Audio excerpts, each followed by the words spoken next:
En Agarro, los recuerdos del porvenir. 10. Va a pasar algo. Corría de boca a boca. Sí, hace demasiado calor, era la respuesta. ¿Eran las secas de ese año las que precipitaban a mis gentes en la angustia, o era la espera que se prolongaba demasiado? En los últimos días los mangos de la salida de Cocula mecían en la luz de la mañana los cadáveres de nuevos ahorcados. Era inútil preguntar el porqué de aquellas muertes. La respuesta la poseía Julia y ella se negaba a darla. Nadie miraba al general cuando cruzaba las calles. Sus asistentes parecían preocupados y apenas se atrevían a dirigirle la palabra. Don Pepe lo acompañaba hasta la puerta del hotel y asustado lo veía alejarse. Luego, sentado en una silla de tule, vigilaba la entrada y se negaba a dar informaciones. Sí, va a pasar algo. Adelante, no pregunten. Respondía a los que se acercaban curiosos a pedir noticias. Va a pasar algo, se dijo en voz alta a Luchi cuando Damián Álvarez salió de su habitación. Hubiera querido que su frase provocara una catástrofe, pero sus palabras dejaron intactas las paredes sucias de su cuarto. Se torció las manos y se volvió inquieta a su cama revuelta. El sol entraba radiante por la ventana y la miseria de su casa le pareció insoportable.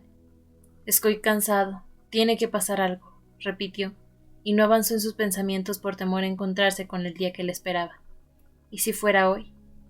Se tapó la cara con las manos. No quería recordar el final de la pípila. El cuchillo se equivocó de cuerpo. Se había dicho frente a una mujer asesinada, y desde ese momento un miedo inconfesado se instaló en ella, y lo obligó a ceder la voluntad de las demás por temor a provocar un crimen que nos acechaba a todos. Se sentó en la cama y examinó la fragilidad de su piel y la inconsistencia de sus huesos. Comparó la blandura de sus rodillas con la solidez de los barrotes de la cabecera, y sintió una piedad dolorosa por ella misma. Y esta Damián está provocando que lo maten. Recordó al joven desnudo y sus lágrimas derramadas por causa de Antonia, la querida de Justo Corona, y tuvo la certeza de que no volvería a verlo. Ella apenas conocía a la joven. Una o dos veces había visto desde lejos el pelo rubio y la mancha desdibujada de su rostro. Antonia no sabía que Damián Álvarez lloraba por no habérsela llevado la noche que se la entregó al coronel Justo Corona. La única que lo sabía en Ixtepec era ella, la Luchi. Álvarez se lo había contado en la cama, así como su deseo de sacar a la joven del Hotel Jardín. «Ni lo intentes, vas a morir», le dijo la Luchi asustada por la fragilidad del cuerpo de Damián. «Está muerto», había dicho el soldado años atrás, cuando ella entró al cuarto de la pípila, y el hombre levantó una mano de la muerta e incrédulo la dejó caer inerte sobre el pecho ensangrentado.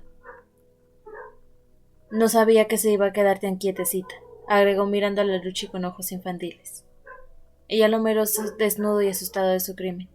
Miró la piel de la muerta y vio que era igual a la del hombre, y absorta salió de la habitación. No se le ocurrió llamar a las autoridades. La certeza de que un cuchillo podía dejarla en aquella quietud aterradora la volvió sombría. También Álvarez, como todos los hombres que se acostaban con ella, buscaban el cuerpo de otra y la miraban con rencor por haberla engañado. «Las putas nacimos sin pareja», se decía la Lucha mientras le hablaba a la otra. Y los hombres desnudos se convertían en el mismo hombre. Su propio cuerpo, la habitación y las palabras desaparecían, y solo le quedaba miedo frente a lo desconocido. Sus acciones sucedían en el vacío y los hombres que dormían con ella eran nadie. «¿Qué estoy haciendo aquí contigo?», había dicho el oficial y le había devuelto la espalda. «Estás aquí porque andas buscando tu desgracia». En la noche, Álvarez trató de provocar pleitos con los borrachos que había en el burdel, y Flores asustado lo llevó a la cama de la Luchi para evitar una riña. Las palabras de la mujer desataron el llanto de Damián. 3 veces me pidió que la llevara. Ella lo dejó llorar, se enderezó en la cama y fumó un cigarrillo tras otro, mientras Damián Álvarez seguía llorando por la querida de Justo Corona. «Si la sacas del hotel te cuesta la vida. Mejor huye de Ixtepec». Damián la miró con ira. «Puta, ¿tú qué sabes de amor?», y se fue dando un portazo. El cuarto quedó silencioso, iluminado por el sol que separó los muebles de los muros y los hizo bailar en el aire. «¿Y si fuera hoy?», se repitió la Luchi, y se cubrió la cara con las sábanas para huir del vértigo que le produjo la luz a las 12 del día. Juan Cariño llamó a su puerta, y la Luchi se metió deprisa a su vestido. Era muy raro que el loco entrara a los cuartos de las mujeres. Pase, señor presidente. El joven Álvarez busca la desgracia. Va a pasar algo. ¿Usted cree, señor presidente? Preguntó ella con desaliento, y mientras tanto, por mis cielos santos y azules, sin asomo de nubes, seguían haciendo círculos cada vez más cerrados las grandes bandadas de sopilotes que vigilaban a los arcados de las trancas de Cocula. Va a pasar algo, repitió el grupo de amigos reunido en la casa de doña Matilde. Estaban cansados y apenas si tenían nada que decirse. La noche se extendía entre ellos larga y tediosa, igual que todas las noches. El calor alejaba las estrellas y bajaba las ramas de los árboles. El aire no corría y el diálogo estacionado en un tiempo invariable repetía solo las imágenes de Julia y de Francisco Rosas. Y esos encerrados en el hotel.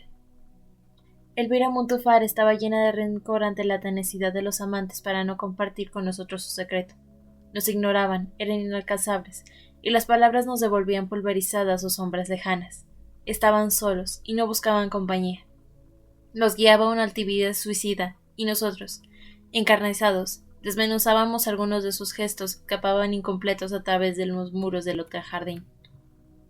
Los vamos a ver muertos, sentenció doña Carmen.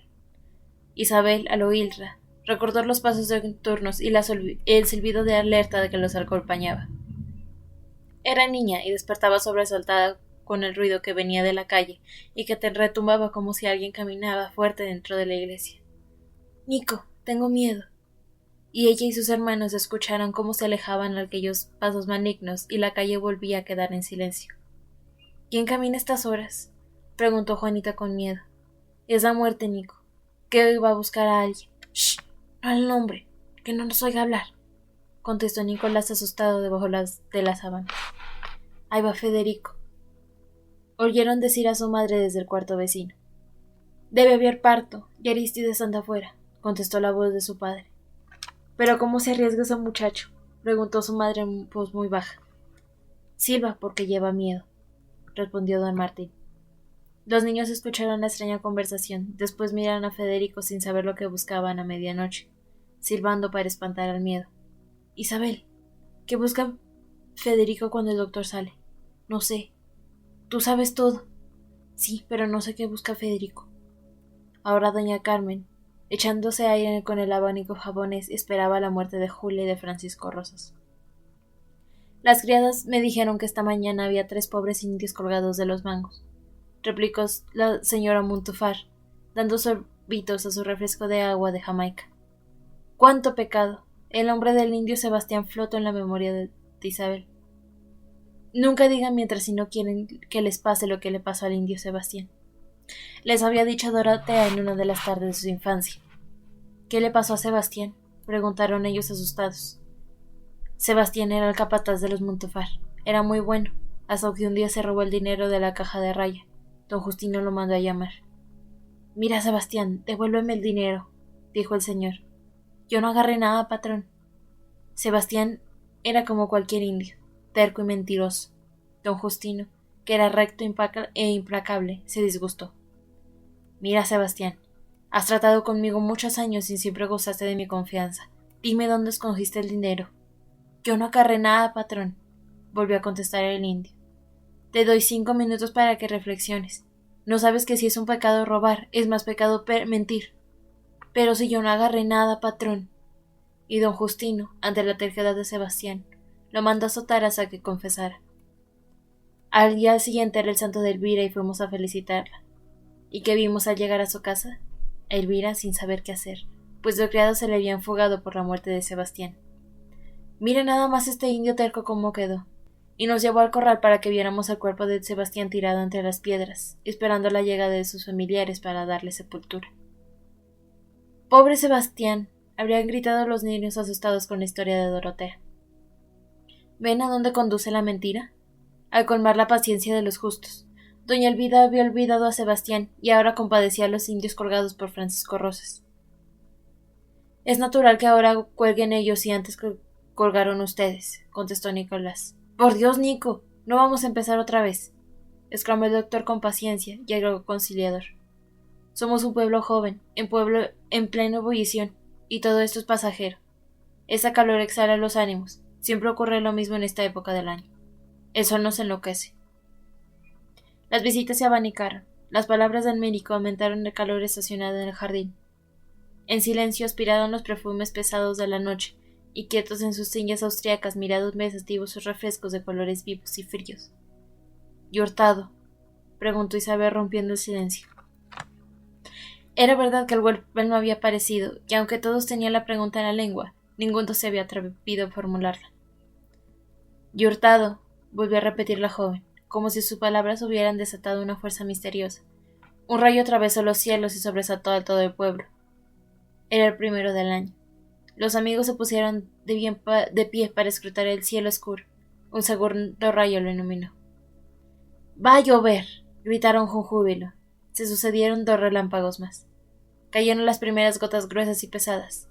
Isabel tendió la mano fuera del techado. —¡Llueve! —exclamó alegre y miró ávidamente al jardín desgarrado por ese viento súbito que acarrea en mi tierra la tormenta. En unos minutos se formaron remolinos de agua que deshojaron las jacarandas y las acacias. Las papayas altas se doblaron junto a la lluvia. Los nidos de los pájaros instalados en lo alto de las palmeras cayeron al suelo. El viento pasaba zumbando por los tejados, abriéndose pasos entre la lluvia y llevando ramas verdes y pájaros enloquecidos. Los invitados de doña Matilde callaron. Veían por encima de los tejados, por el cielo abierto del jardín, el trozo de la torre de la iglesia que tragaba uno tras otro los relámpagos. —¿Quién habrá inventado el pararrayos? —preguntó Isabel sobrecogida. Desde chica, cada vez que llovía, hacía la misma pregunta. Se la había contestado muchas veces y siempre lo olvidaba, y ahora, asustada por la tormenta, se repetía lo mismo mirando escandilada el espectáculo salvaje. Se volvió. El viento le llevó los rizos negros a los ojos y a la boca. Los apartó riéndose. —Digo —gritó para hacerse oír— que esta noche dormiremos con cobija. Va a hacer frío. Lo intempestivo de la tormenta la hizo olvidar a Hurtado. —¡Pobrecito! ¡Ahí viene! —gritó doña Matilde señalando hacia el jardín. Hurtado avanzaba por el caminillo de piedras que unía el pabellón con el corredor de la casa. Verlo así, avanzando contra el viento, inclinado para evitar el golpe de las ramas, con el pelo y el traje oscuro batidos por el aire, la mano sosteniendo un candil encendido, era curioso. Fascinados, lo vieron acercarse, abriéndose paso entre la lluvia y los molinetes de viento. —Se debe haber sentido muy solito —dijo doña Matilde con ternura. Hurtado llegó hasta ellos. Venía risueño. Pasó su candil sobre la mesita y lo apagó en un soplo. —¡Qué viento! Creí que me iba a llevar hasta las copas de los árboles de un país vecino. Mucho después, cuando ya Hurtado no estaba entre nosotros, los invitados de doña Matilde se preguntaron cómo había atravesado aquella tempestad con un candil encendido y las ropas y el pelo seco. Esa noche encontraron natural que su luz permaneciera encendida hasta el momento en que llegó al lugar seguro. Isabel lo resolvió palmoteando de alegría. Juan y Nicolás, riéndose y dando patadas en el suelo. Hurtado, sin saber por qué, empezó a reír a grandes carcajadas. —¡Hay que hacer algo! ¡Nos cambió la suerte! —gritó Isabel. —¡Sí, hay que hacer algo! —corearon sus hermanos.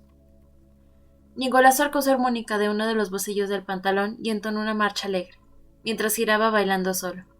Isabel se alzó sobre Juan y los tres bailaron al compás de la música y la lluvia, con aquella facilidad suya de improvisar la alegría. De pronto, Isabel se detuvo. —¡Hagamos teatro! —dijo, acordándose de las palabras de Hurtado. Este la miró con entusiasmo. —Sí, hagamos teatro. Y sin entender las llamadas de los mayores, el joven se lanzó al jardín seguido de Nicolás. Volvieron los dos con un cabello goteando de agua y los rostros lavados por la lluvia. Debajo del brazo, envuelto en una cobija, el extranjero traía un libro que mostró a sus amigos. Lo hojeó despaciosamente. Los demás lo observaron con curiosidad. Isabel les leía por encima de su hombro. —Aquí está el teatro. —Lee en voz alta —pidió Nicolás. —Sí, sí —aprobaron los otros. Felipe Hurtado se echó a reír y empezó la lectura de una obra. Por los canales de los tejados caían grandes chorros de agua que acompañaban la voz de Hurtado. Las palabras fluían mágicas y milagrosas como la lluvia. Los tres hermanos escuchaban absortos. Ya muy tarde, cuando la lluvia no menguaba todavía, consintieron en irse a su casa. Hurtado los acompañó. Tenía mucho que decir esa noche. en que por primera vez habían compartido la poesía. No en todo el pueblo la lluvia produjo ese arrebato. En la cantina de Pando sorprendió a los parroquianos y los dejó quietos y aislados. Era el lugar de los militares. Ellos lo habían esperado con ansia. Para ellos no significaba las cosechas ni el bienestar, ni podían compartir con nosotros aquel bien que nos llenó de alegría. En general, acompañado de su séquito, ocupaban su lugar de costumbre. Tenían los ojos tristes y de cuando en cuando miraban distraídamente hacia la calle, inclinándose para buscar a través de la puerta abierta el cielo negro escrito por relámpagos y olvidando los dados dentro del cubilete. En una mesa vecina, Damián Álvarez y el teniente Flores bebían solitarios y oían caer la lluvia con tristeza. Dios sabe lo que uno piensa cuando llueve, comentó Flores. Yo sí que lo pienso, contestó Damián Álvarez. Pues cállatelo, aconsejó su amigo. Traigo mucha muerte. La voz de Damián era sombría. Vale, lo sé, ya lo sé. No, no sabes. Soy un cobarde. Flores le sirvió una copa para que callara, pero Álvarez siguió hablando. ¿Lo ves? Allí están y yo estoy aquí. Y Álvarez señaló el lugar que ocupaba el general, el coronel y el teniente coronel. Vámonos ya, urgió Flores asustado. De aquí solo me saca mi voluntad. Bébete una copa con el desgraciado. Nadie prestaba atención al diálogo ni a la desdicha de Damián Álvarez. Seguían todos observando la lluvia, ensimismados en sus pensamientos. En la cantina reinaba esa nostalgia melancólica que solo produce la lluvia y el ambiente era tranquilo y casi silencioso. Don Ramón Martínez, sorprendido por el agua, jugaba una partida de dominó con otros parroquianos que no querían afrontar la tormenta. No era su costumbre quedarse en la cantina cuando el general llegaba con sus hombres, pero el miedo a mojarse lo detenía. De cuando en cuando el señor Martínez observaba a los militares. Lo hacía con precaución, ativismando semioculto detrás de los interlocutores. Los cielos cambian de la noche al día, así cambia la suerte del hombre. Tal era la voz taciturna y ondulante del general. Solo su suerte no cambiaba. Seguía atada a la de Julia, que se perdía en ese momento entre las lluvias. Me gusta que me besen cuando llueve, le había dicho una noche de tormenta. No dijo me gusta que me beses. Julia no se da nunca. Muy cierto, mi general. La respuesta del teniente coronel Cruz confirmó sus pensamientos. Muy siento que Julia no se daba nunca. Se le escapaba brillante y líquida como una gota de mercurio y se perdía entre los parajes desconocidos, acompañado de unas sombras hostiles. ¿Quién iba a decirme que acabaría en ese pueblo? El coronel Justo Corona miró a su jefe, entrecerrando los párpados comidos de viruela. Julia no andaba en este pueblo, no pisaba tierra. Vagaba perdida por las calles de unos pueblos que no tenían horas, ni olores, ni noches. Solo un polvillo brillante en el que desaparecían cada vez que él encontraba la mancha diáfana de su traje rosa. «Perdí», agregó Corona en voz baja. «Ganar de nada sirve, siempre lo supe, desde que andaba cruzada de la sierra y me agarraba la noche, allá en el norte». Francisco Rojas dijo unas últimas palabras con recelo, como si le dolieran nombrar su tierra en el sur, al que nunca quiso. «Qué lejos anda el norte». El teniente coronel también tenía nostalgia de los manzanos y el viento frío. Julia, como una rosa de hielo, apareció girándole delante de los ojos de Francisco Rosas. Se desvaneció luego en el viento helado de la sierra y reapareció flotando encima de las copas de los piñoneros. Le sonreía en medio del granizo que escondía su cara en su traje escarchado. Rosas no podía alcanzarla ni tocar el rumor frío que daba su paso a través de la sierra helada. Pero allá somos distintos. Desde que somos crianzas ya sabemos lo que es la vida y lo que queremos de ella. Por eso le damos la cara sin esconder los ojos. En cambio, la gente de por acá es gente gananciosa, de madriguera. Nunca se sabe con ella. Así nos juzgaba con rencor el coronel Justo Corona. Parece que se contentan cuando uno sufre, dijo Rosas. Pero la están apagando, contestó Corona sombrío. Pero allá no nos gusta ver sufrir al hombre, somos querendones, ¿verdad, mi general? La voz de Cruz parecía conciliadora. Su jefe no lo oyó. Hundido en un silencio afligido, el ojo de las palabras lo llevaba a Julia y el mundo lejano en que vivía.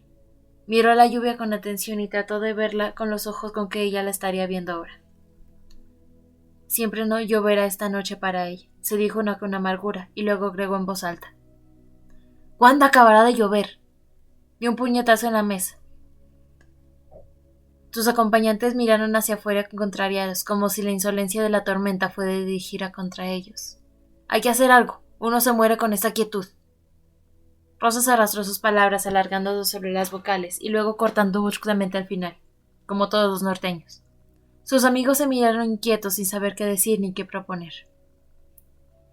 Si pasara este maldito aguacero.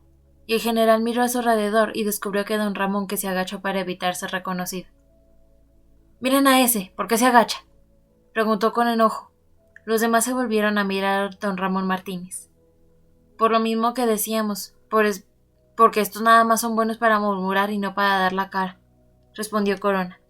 Entró una ráfaga de viento húmedo trayendo el olor de las hojas y los campos que se confundió con la frescura del alcohol. El general se sirvió un trago de coñac que apuró de un trago. Tráguemelo, vamos a invitarlo a beber, dijo con los ojos opacos. El teniente coronel se dirigió a la mesa de don Ramón. Apenas lo vio acercarse, hizo un ademán de despedirse de sus contertulios. El general relevó a que lo acompañe. Muchísimas gracias, pero en este momento me iba. Me esperaba en mi casa. No nos va a hacer el desaire, dijo gravemente Cruz. El viejo, sin saber qué hacer, se levantó. Cruz lo tomó del brazo y lo condujo a la mesa del general. Los clientes de Pando miraron al viejo que se dejó llevar asustado sin decir una palabra. Señor Martínez, haga el favor de tomar asiento, ofrecía galantemente el general Rosas. Don Ramón se sintió seguro. Después de todo, no era tan malo intimar un poco con aquella gente huraña. Tal vez los convenciera de que él era una persona de algún valor. Sus ideas sobre las mejoras para el pueblo le llegaron atropelladas. Era su oportunidad y se dispuso a hablar seriamente con los militares. Bebió las primeras copas y atacó de frente su tema favorito, el progreso. El general lo oyó con atención y respondió con signos afirmativos mientras continuaba llenando las copas con regularidad. Aquí nos hace falta un benemérito, alguien que atienda nuestro tiempo a motores, de sirenas de fábrica, de grandes masas obreras, grandes idas y grandes revoluciones. Alguien como usted, mi general, dijo don Ramón ya medio borracho. Estaba cansado de esperar la aparición del gran jefe que pusiera en marcha el pueblo atrasado que era Ixtepec. Ixtepec daría luego el ejemplo para el resto del país feudal y estúpido, fuera de la historia moderna que leía en los periódicos. La industria, las huelgas y las guerras europeas lo llenaban de desprecio por nuestros problemas caseros y mezquinos. Nunca hemos padecido una crisis. Alemania atraviesa actualmente por una crisis importantísima. Nosotros solo tenemos motines de hambrientos y de flojos. No nos gusta trabajar y la fuente de todo progreso es el trabajo. Por eso necesitamos un jefe como usted, mi general. Alguien como yo, que los haga trabajar, contestó con sorna el general. Exactamente, confirmó el viejo. Pues está bueno saberlo. Para ser una gran potencia nos hace falta hombres como usted. El general pareció que empezaba a aburrirse con las necedades de su invitado. Déjense ya de discursitos y póngase a trabajar, cortó brusco Francisco Rosas. Pero, mi general, yo le explicaba mis ideas. No son ideas, Pando. Tráigame una escoba. De aquí el compañero quiere trabajar, gritó el general. Mi general, yo hablaba de otra cosa. Pando, una escoba. Volvió a ordenar Rosas. Pando se acercó con una escoba que entregó a Francisco Rosas. El general la puso en las manos de don Ramón, y sin saber qué hacer ante la mirada del militar, se puso de pie y sonrió. Barra la cantina, ordenó Rosas. Don Ramón dio unos pasos y los oficiales sentados en las mesas los miraron con júbilo. El señor Martínez trató de dar algunos escobazos y su sumisión aumentó el alboroto de los oficiales. Afuera la lluvia coreaba la risa de los jóvenes. Solo el general siguió serio, indiferente, bebiendo su coñac sin hacer caso de don Ramón. Los oficiales lanzaron coches y cigarros encendidos a la cabeza del viejo y asustado, trató de esquivar los golpes girando sobre su escoba. Algunos se levantaron de sus sillas y regaron la cerveza por el suelo. Estrellaron botellas, lanzaron los platos con botanas y vaciaron los ceniceros en el viso. ¡Un trapeador!, pidieron a gritos. Pando no se movió de su lugar. Desaprobaba su actitud. Con los codos sobre el mostrador miraba al señor Martínez barriendo su cartina y le llegaba ardiendo la humillación del viejo. Cecijunto esperaba que la broma terminara, pero los jóvenes ensuciaban una y otra vez lo que el viejo barría. Ahora mismo me la saco del hotel. La voz de Álvarez se hizo oír a través de la algabaria. El capitán Flores, muy pálido, se puso de pie y trató de arrastrar a su amigo fuera de la cantina. ¡Déjame, desgraciado! Francisco Rosas levantó la vista y miró sin pestañear el forcejeado de los dos oficiales. Estás borracho, no sabes lo que dices. Digo que ahora mismo me la saco del hotel, hijos de la chingada. Y Damián Álvarez avanzó torvo y tambaleante hacia la mesa de sus superiores. Los demás oficiales olvidaron a don Ramón, y en la cantina se volvió a escuchar el ruido acompasado de la lluvia cayendo sobre los tejados. El capitán Flores sujetó a Damián y los empebellones lo arrastraron a la calle. Hasta la mesa de Francisco Rosas llegaban las injurias y los gritos del oficial borracho, que se debatía con su amigo en los portales. ¿A quién quería llevarse Damián Álvarez? Los asistentes, muy pálidos, miraron de reojo al general. Con los párpados entrecerrados, siguió bebiendo su coñac. Llegó un perfume de vainilla y la invisible presencia de Julia, ajena a Damián Álvarez, se instaló como la discordia en el centro de la cantina. Don Ramón aprovechó el silencio, abandonó la escoba y con los ojos llenos de lágrimas desapareció por la puerta de las letrinas. De la calle solo llegaba el ruido insistente de la lluvia. ¿A dónde se había ido Damián Álvarez? Los militares creyeron adivinar sus pasos titubeantes acercándose a Julia y miraron en silencio a su jefe. Francisco Rosas bebió unas copas más. Parecía muy tranquilo cuando dio las buenas noches a los asaltantes y salió de la cantina. No buscó compañía de sus amigos que quedaron inmóviles, viendo cómo se iba muy derecho en busca de la noche. Al poco rato el lugar quedó desierto, y Pando fue a llamar al viejo que seguía llorando en las letrinas. Es un desalmado. No se preocupe, don Ramón, fue una broma, dijo el cantinero avergonzado frente a sus lágrimas. Pero era difícil que el señor Martínez olvidara. Los Moncada y Hurtado cruzaban la plaza con las caras mojadas por la lluvia cuando tropezaron con el cuerpo del capitán Damián Álvarez tirado en medio del arroyo. Tenía el uniforme empapado y los cabellos se movían caprichosos mecidos por el agua que caía sobre él desde hacía una buena media hora. 11. El día amaneció radiante y nuevo. Las hojas fortalecidas por la lluvia brillaban en todos los tonos de verde.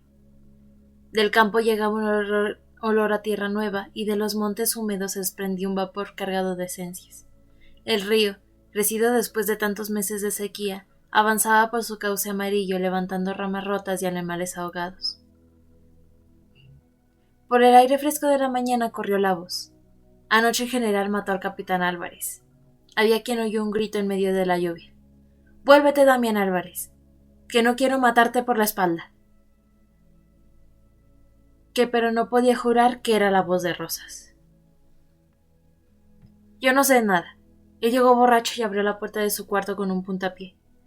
Luego me pareció que lloraba, pero nada de lo que me dijo me consta. Ya era muy tarde, y no sé si lo oí. También pude soñar, decía don Pepe Ocampo. No supimos quién recogió el cuerpo de Damián, pues cuando amaneció ya estaba tendido en la comandancia militar. Nosotros pasamos frente al edificio y frente a los balcones del hotel, pero no logramos oír nada. En los dos lugares se guardaba el secreto y lo único que supimos era lo que ya sabíamos.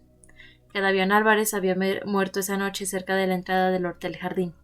Por orden de Francisco Rosas, los militares, con una cinta negra en la manga de la guerrera, hicieron guardia ante el cuerpo del oficial. A eso de las 4 de la tarde, Rodolfito Goribar cruzó el pueblo acompañado de sus pistoleros y entró a la comandancia. Iba de negro a presentar sus condolencias. Mejor hubiera sido tú, dijimos a su paso. Hierba mala nunca muere. Nos contestábamos viendo la seguridad con que entraba el recinto vedado a nosotros. Después de la muerte de Ignacio, su figura delicada aparecía poco en mis calles. No había vuelto a mover sus majoneras. Tal vez tenía miedo y prefería esconderse cerca de su madre. Al oscurecer, en la capilla de doña Lola empezó el novenario por el descanso del alma del capitán Álvarez. El rosario lo llevaba la señora y lo contestaba su hijo, los pistoleros y los criados. A nosotros no nos invitaron. En el hotel no se oyeron las voces de los amantes ni se abrieron las puertas de su cuarto. Se hubiera dicho que también ellos habían muerto. Ya de noche Francisco Rosas, muy pálido, se presentó en el velorio para hacer una guardia frente al cuerpo del oficial. Las gemelas aprovecharon su ausencia para ir al cuarto de Antonio. Pobrecito, morirá a los 23 años. Antonia los miró asustada. Le parecía increíble que el recuerdo tibio del cuerpo de Damián fuera tan solo un recuerdo y que nadie, nunca más, volvería a sentir aquel calor que la acompañó a ella toda una noche. ¿Y por qué fue?, preguntó la jovencita con miedo. ¿Tú tampoco lo sabes?, preguntó perplejas las hermanas. No lo sé, murmuró Antonia, y de verdad no lo sabía. Las tres jóvenes se quedaron absortas buscando el porqué de la muerte de Damián Álvarez. Fue por Julia, afirmó Luisa desde la puerta, pero ni ella ni las otras creyeron sus palabras. La muerte enigmática del capitán ensombreció los cuartos en los que vivían secuestradas las mujeres. Al amanecer volvieron los militares y al cambiarse de ropa y afeitarse. Venían hoscos, tomaron un café caliente y después se presentaron de nuevo en la comandancia militar donde los esperaba Damián Álvarez, metido en su uniforme, atravesado por las balas y todavía húmedo por la lluvia que lo acompañó en su muerte. Muy temprano fue el entierro, y ese lunes quedó en mi memoria como el lunes que enterraron a Damián Álvarez. Se le tributaron honores y su nombre estuvo en boca de todos. Después de unos días empezaron a olvidar a aquel que murió por causa de Antonia, la hija del Gachupín Paredes. Justo Corona no lo olvidó. Tiró sus bustos a la rea, y a nadie le dijo nunca qué hizo la noche de la muerte de Damián, pues volvió al hotel cuando ya rayaba el día. Ya no volvimos a ver el agua. Un calor blanquecino y ardiente devoraba las matas de los montes y volvió invisible al cielo. Ardían los jardines y las cabezas de los hombres. Ya se sabe que cuando el calor sube así ocurren desgracias, decía don Ramón para no salir de su casa. Pensaba que el tiempo borraría su humillación y para guardar su prestigio, cuando menos dentro de su casa, agregaba: esos tiros eran para mí. Yo vi claramente que Rosas iba a matarme, pero mi valor y cierta astucia me salvaron de una situación desagradable. El general es un hombre primario que se le desconcierta con la inteligencia. Y ya ves, ese pobre Damián Álvarez recibió la muerte que era para ti, contestaba su mujer compadecida. Debemos ir a México a darle las gracias a la Virgen de Guadalupe que iluminó a mi papacito esas horas de peligro, agregaban sus hijas llenas de admiración por el valor de su padre. Don Ramón las escuchaba sin oírlas, se sentía solo y aterrado. Recordaba el coro de jóvenes riendo mientras él barría la cantina y el calor extraño que devoraba las orejas. Todos deben saberlo, se decía con amargura, y maldecía al pueblo y a sus conocidos, testigos de su humillación. A este pueblo lo deberían incendiar, arrasar, hasta que no quedara piedra sobre piedra, decía indignado mientras el recorrer le roía las horas de sueño, y las comidas y sus semanas y su casa caían desmenuzadas por las lenguas que comentaban risueñosamente su aventura. Vaya, hasta que Francisco Rosas hizo algo bueno, hacer trabajar a Ramón Martínez. También para mí aquellos días eran amargos. Es curiosa la memoria que reproduce ahora tristezas ya pasadas, días lisonjeros que no veremos más, rostros desaparecidos y guardados en un gesto que acaso ellos no se conocieron nunca, palabras de las cuales no queda ya ni el eco. En su primera noche en Ixtepec, Felipe Hurtado había dicho a los huéspedes: lo que falta aquí es la ilusión. Sus amigos no lo entendieron, pero sus palabras quedaron escritas en mi memoria como un humo incandescente que aparecía y desaparecía según mi estado de ánimo. La vida en aquellos días se empanaba y nadie vivía sino a través del general y su querida. Habíamos renunciado a la ilusión. ¿Dónde andaba mi cielo siempre cambiante en sus colores y sus nubes? ¿Dónde el esplendor del valle amarillo como un topacio? Nadie se preocupaba de mirar al sol que caía envuelta en llamaradas naranjas detrás de los montones azules. Se hablaba del calor como una maldición, y se olvidaba que la belleza del aire incendiado proyectaba los rostros y los árboles humeantes en un espejo purísimo y profundo.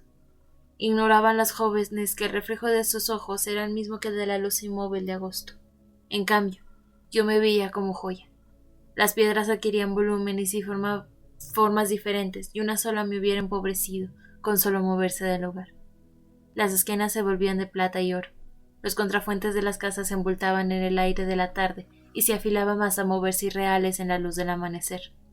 Los árboles cambiaban de forma, los pasos de los hombres sacaban sonidos de las piedras y las calles se llenaban de tambores. ¿Y qué decir de la iglesia? El atrio crecía y sus muros no pisaban tierra. La sirena de la veleta apuntaba con su cola de plata hacia el mar, nostálgica del agua. Un canto de chicharras inundaba el valle, se levantaba de las bardas, parecía cerca de sus fuentes móviles. Las chicharras eran las únicas que agradecían el sol que llegara a la mitad del cielo. Nadie miraba las lagartijas tornasoles. Todo mi esplendor caía en la ignorancia, en un no querer mirarme, en un olvido voluntario. Y mientras tanto mi belleza ilusoria cambiante se consumía y renacía como una salamandra en mitad de las llamas. En vano cruzaban los jardines nubes de mariposas amarillas. Nadie agradecía sus apariciones repentinas. La sombra de Francisco Rosas cubría mis cielos, empañaba el brillo de mis tardes, ocupaba mis esquinas y se introducía en las conversaciones. Quizá el único que me apreciaba era Felipe Hurtado, y el único también que sufría por la inercia en que habían caído mis gentes. Tal vez por eso, ayudado por Isabel, inventó la obra de teatro. Su fe en la ilusión convenció a don Joaquín, y éste le prestó el pabellón en que vivía para representar una obra. En la obra, Isabel dejaba de ser ella misma y se convertía en una joven extranjera. Él era un imprevisto viajero, y las palabras, formas luminosas que aparecían y desaparecían con la magnificencia de los juegos de artificio. Juan y Nicolás trabajaron para arreglar el escenario. El pabellón con las ventanas abiertas, al jardín de los helechos, daba la impresión de ser mucho más amplio de lo que era. Ana Moncada llevó sus sillas para acomodar a los espectadores, y entre ella y su cuñada prepararon los disfraces. Conchita iría de blanco, Isabel de rojo. Es la luna, la misma luna que sale en este minuto de escena, le repetí Hurtado, mitad en serio, mitad en broda. Ellas se sentían convencidas y repetían los versos una y otra vez. En Ixtepec corrió la voz del teatro mágico en casa de doña Matilde. Isabel y Conchita, arrobadas entre su propia belleza, atravesaron mis calles como dos reflejos más de lujoso espectáculo de agosto. Está pasando algo, se decían los jóvenes sin saber qué era lo que pasaba. Juan y Nicolás fabricaban cetros y espadas que se probaban las capas azules que las llevarían en pieza. El escenario estaba casi terminado. Los jóvenes apenas subían sus gradas, alcanzaban un reino diferente en que danzaban y hablaban también de una manera diferente. Las palabras se alienaban de paisajes misteriosos y ellos, como en los cuentos de hadas, sentían que sus labios brotaban flores, estrellas y animales peligrosos. La escena consistía en unas tablas mal clavadas y sin embargo para ellos era el mundo entero con sus variantes infinitas. Bastaba que Nicolás dijera: frente a este mar furioso, para que en un misterioso rincón del escenario surgiera el mar con unas olas altas y su espuma blanca, para que una brisa desconocida soplara en el cuarto inundándolo de sal y yodo. Tenía tantas ganas de conocer el mar, gritó Isabel cuando su hermana terminó el parlamento. Todos rieron. Doña Ana Moncada estaba contenta. Cuando sus hijos subían a escena, la luz inesperada iluminaba sus ojos. Por primera vez los veía tal como eran y en el mundo imaginario que deseaban desde niños. Decía usted la verdad, en Ixtepec faltaba la ilusión. Y también ella se echó a reír. Luego se quedó pensativa y escuchó a Hurtado que se lamentaba en escena. De pronto, sus palabras prestadas dejaron de aludir a aquellos amores teatrales y sonaron como si fueran palabras del general a Julio. «Qué triste es todo», interrumpió Isabel. Felipe Hurtado cayó y todos volvieron del mundo ilusorio. Su frase los devolvió a una figura patética de general y a Julia impávida escondida detrás de sus pestañas. «Mírame, Julia», decían que le pedía, y Julia se asomaba en sus ojos almendrados y le regalaba una mirada ciega. Isabel rompió el silencio. Empezó despacio su respuesta y a la mitad de la frase se detuvo y miró asustada a sus hermanos. Ahora, después de muchos años, los veo a todos esa noche. A Isabel en mitad del tablado, a Hurtado junto a ella, como aturdido con un recuerdo súbito de a Nicolás y a Juan, con los ojos interrogantes y listos para entrar a escena, a Conchita sentada entre la madre y la tía de los jóvenes, jugando con un corderito y esperando ser llamada. Recorro la casa y encuentro en el salón a doña Matilde, los lazos de colores, las capas hilvanadas, el manto de Isabel. Vuelvo al pabellón y escucho todavía flotantes las palabras dichas por Isabel que provocaron su interrupción. «Mírame antes de quedar convertida en piedra». Las palabras de Isabel abrieron una bahía oscura e irremediable. Aún resuenan en el pabellón y esos momentos de asombro allí sigue como la premonición de un destino inesperado. Los tres hermanos se miraron a los ojos como si vieran a los niños corriendo en yeguas desbocadas cerca de las tapias del cementerio cuando un fuego secreto e invisible los unía. Había algo infinitamente patético en sus ojos. Parecieron siempre mejor dotados para la muerte. Por eso desde niños actuaron como si fueran inmortales. ¿Qué pasa?, preguntó la madre asustada por el silencio súbito y el aire sonámbulo de sus hijos. Nada, pensé algo horrible, contestó Isabel, y miró a sus hermanos que seguían inmóviles sin apartar los ojos de ella. Pasó no el brujo y su cortejo, dijo doña Matilde santiguándose. Nos echó un maleficio, contestó la joven con voz blanca. Después siguieron ensayando hasta muy tarde. 12. El encantamiento se rompió y por primera vez tuvimos algo que hacer, algo en donde pensar que no fuera la desdicha. La magia que invadía el pabellón de doña Matilde invalidó en unos cuantos días a Ixtepec. Mis gentes hablaban del teatro con asombro, contaban los días que faltaban para el estreno y se preguntaban por qué antes nos privábamos de esa diversión. En todas las ciudades hay tratos que funcionan todos los días, decía doña Carmen con naturalidad. Tiene razón, Carmen. No sé cómo no se nos había ocurrido organizar algunas funciones. Hemos vivido como caníbales. ¿Sabes qué caníbales? ¡Qué horror! Hoy leí en el periódico el caso de los exploradores que se comieron en el Polo Norte. Que porque tenían frío. Un pretexto. También nosotros porque tenemos calor somos capaces de comernos cualquier día. ¿Lo leíste, Conchita? Doña Elvira, de vuelta en los ensayos, hablaba alegre, sentada frente al espejo de su tocador. No, mamá, no lo leí. Léelo, a ver si se te ocurre lo que se me ocurrió a mí. A doña Elvira, soñadora, se quedó con el peine en la mano mirando con dulzura sobre su redondo y gordulesco. Debe ser muy azucarada la carne de los güeros. Se me ocurrió que no se tiene un saborcito a flan. ¡Mamá! ¿A qué sabrá Tomás Segovia? Él, diga lo que le diga, es morenito. ¿Te has fijado en que no va a los ensayos? Está celoso y dotado porque a él nunca se le ocurrió organizar una trupe de teatro. Y doña Elvira se durmió sin recordar a Julia, dispuesta a encontrarse con sueños nuevos y ligeros. Era muy dulce saber que podíamos hacer algo más que espectadores de la vida violenta de los militares, y casi sin darnos cuenta nos alejamos de los balcones del Hotel Jardín para acercarnos a los de doña Matilde. Aquellos fueron días halagueños. Los ánimos de los invasores también se calmaron. La misteriosa oferta de Damián Álvarez sirvió de tregua para los celos de Francisco Rosas. Únicamente Julia seguía imperturbable, encerrada en su tristeza. La aparición de Julia en la serenata después de varios domingos de no verla nos devolvió en un instante a los días anteriores al teatro. Olvidamos todo por verla entrar a la plaza. Venía con uno de aquellos trajes suyos en tono rosa pálido, escarchado de pequeños cristales translúcidos, centellantes como una gota de agua, con sus joyas enroscadas al cuello y los cabellos ahumados meciéndose como plumas ligeras sobre la nuca. Dio varias vueltas. Apenas se apoyaba en el brazo de su amante que avanzaba con ella con respeto, como si llevara junto a él a toda la belleza indecible de la noche. Nada podía leerse en su rostro impasible. Las gentes se abrieron para darles paso y ella avanzó como un velero incandescente rompiendo la sombra de los árboles. Francisco Rosas las llevó a su banca de costumbre.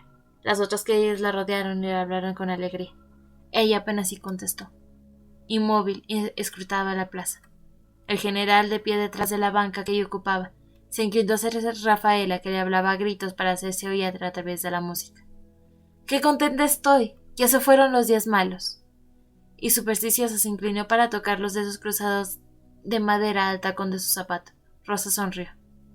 Es tan bonito el mundo, continuó la gemela viendo el éxito de su primera frase. Qué bonito es quererse, ¿verdad? Francisco Rosa se sintió con la cabeza y le ofreció un cigarrillo.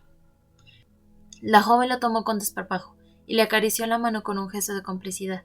Su hermana también se volvió hacia el general sonriendo generosamente. Francisco Rosas, agradecido, les dio de palmaditas en la mejilla y pidió refrescos para todos. Solo Luisa parecía enojada ante la aparente felicidad de Rosas, y cuando éste le pasó un refresco lo rechazó y volvió a cabeza del lado de los paseantes. Gracias, no tengo sed. Con la presencia de Julia, la plaza se llenó de luces y de voces.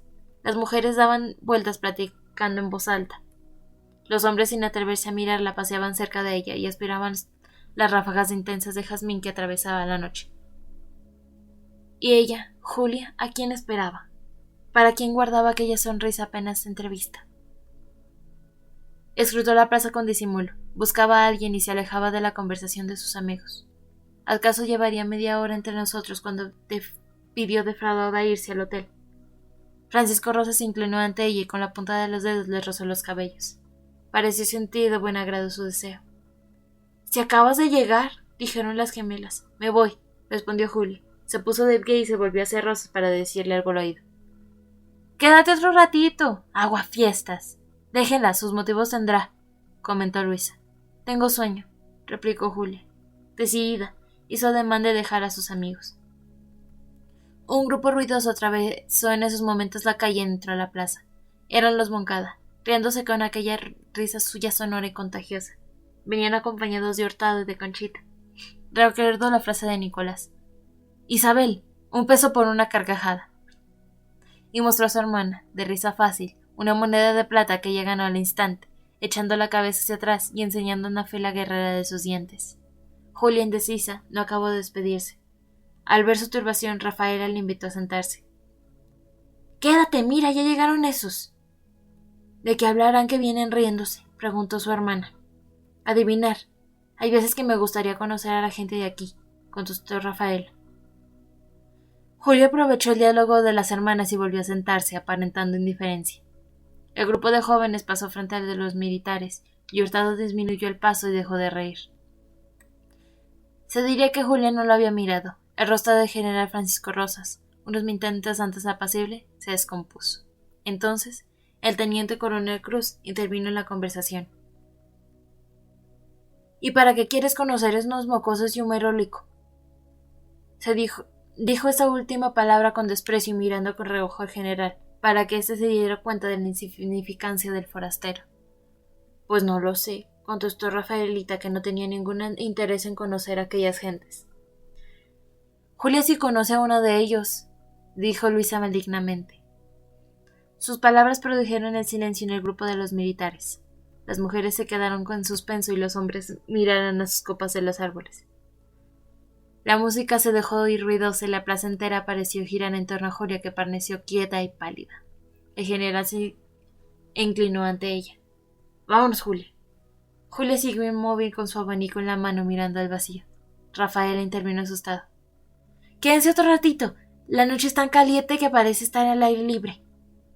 «¿Me oyes, Julia? Siempre tienes de ir en contra de la voluntad del general». Y Luisa se inclinó sobre la querida de Rosas. Julia ignoró sus palabras. Seguía inmóvil, parecía de cristal. Cualquier movimiento podía romperla en 1000 pedazos. El general la tomó por un brazo y con brutalidad la hizo levantarle de su asiento. Julia cedió sin resistencias. «Buenas noches», dijo Rosas, trémulo de ira. Sin más, despedida, cruzó la plaza y atravesó la calle llevándose a la joven. «Le va a pegar». «Sí, le va a pegar», repitió Antonio mintiendo con el terror con el justo Corona. Con los brazos cruzados, permaneció impasible. En la manga de su guerrera estaba la cinta negra de Rosas. Habían ordenado que lo hicieran todos, incluyéndose él mismo, en señal del duelo de la muerte de Damián Álvarez.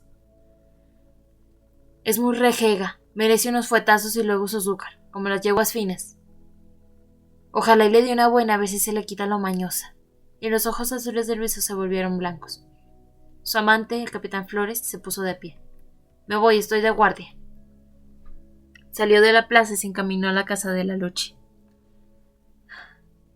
«Luchi, tienes envidia de Julia». La Luchi se quedó pensativa unos minutos. «¿Por qué me lo preguntas?» «Quiero saber por qué no la quieren las mujeres». «Tal vez porque a ninguna de nosotros nos quieren como a ella», contestó la Luchi con entereza y luego se abrazó a su cuello. Las criadas del hotel contaron que el general, al llegar a su cuarto, golpeó a su querida con un rebenque sin ninguna compasión. Ellas desde el corredor escucharon los golpes y la voz entrecortada del hombre que parecía quejarse. De Julia no se escuchó nada. Luego el general salió a buscar a Gregoria, la vieja ayudante de la cocina, que hacía muchos remedios. «No quiero que venga el doctor Arrieta. Le digo que vaya usted a remediar a la señorita Julia». La voz de Francisco Rosas estaba rota. A las 11 de la noche la vieja salió del hotel para ir a su casa en busca de hierbas. A su vuelta, cuando llamó al cuarto de los amantes, el general salió para perderse en las profundidades del jardín. Gregoria preparó cataplasmas y aguas limpiadoras, y con ellas curó la piel ensangrentada de la más querida de Ixtepec. Luego hizo también un conocimiento para que Rosas quisiese menos a la joven. Esta parecía no oír los consejos de la vieja. Mire, señorita Julia, échele esto a la copa en que se bebe antes de meterse en la cama con usted, pero no le diga que yo le di la hierba, porque me mata. Julia, echada en la cama, con los ojos cerrados, no contestó. Gregoria se empeñaba en consolarla. Ya verá, niña, con el favor de Dios va a dejar de quererla. Cuando un hombre se pone así, hace pagar con la vida de la mujer. Pero primero Dios se va a aliviar hasta más pronto que usted. Ya lo verá. Julia se dejaba curar muy quieta, temblaba y bebía pequeños sorbitos de coñac para reanimarse. Un trazo violeta de la mejilla la hacía parecer más pálida. Júreme, señorita Julia, que le va a dar ese remedio. Está hechizado. La joven seguía temblando. Y dígame, perdonando la curiosidad, ¿qué hierba le dio usted allá en su tierra para ponerlo así? Preguntó la mujer. Ninguna, Gregoria. ¿A poco el solito se increó tanto? Sí, Gregoria, el solito. Ya tarde el general volvió a su cuarto. Miró a Julia tendida en la cama. Se acercó a ella y con la punta de los dedos le acarició los cabellos. La joven no se movió y su amante se sentó en una silla llorando. Ella lo dejó llorar. Ya me voy, mi niña Julia, dijo Gregoria cohibida. Los amantes no le contestaron. Aquí le dejo su tesanita, niña Julia. También el general dele un trago. Le hará bien. Parece muy cansado. Agregó la vieja haciendo un guiño de complicidad. Julia guardó silencio. El general con la cara entre las manos no se ocupó ni de dar las buenas noches.